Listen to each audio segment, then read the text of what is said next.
Hello கார்த்தியா, ஆமா, நீங்க தாய்லாந்துக்கு ஒரு இல்லீகல் பார்சல் நீங்க அனுப்பியிருக்கீங்க. அதுக்காக உங்களை டிஜிட்டல் அரெஸ்ட் பார்சலா? சிபிஐல இருந்து உங்களை கான்டாக்ட் பண்ணுவாங்க. ஃபர்தர் இன்வெஸ்டிகேஷனுக்கு ரெடியா இருங்க. அவங்க கேட்கிற டீடைல்ஸ் கூட. சார் இல்ல சார், அது பார்சல் தான் அனுப்பல சார். நீ கொஞ்சம் செக் பண்ணி பாருங்களேன் ப்ளீஸ். என்னடா என்னாச்சு?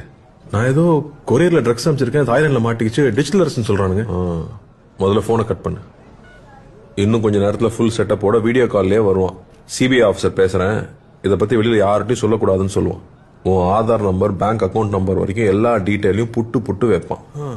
ஸ்கேம் கால்டா அது. ஸ்கேம்? இந்த மாதிரி சிபிஐல இருந்து பேசுறோம், அமலாக்கத்துறையில இருந்து பேசுறோம்னு சொல்லுவாங்க. உங்களுக்கு பரிசு விழுந்திருக்குன்னு சொல்லுவாங்க. பேங்க்ல இருந்து பேசுறோம், உங்க ஓடிபி நம்பர் கொடுங்கன்னு சொல்லுவாங்க.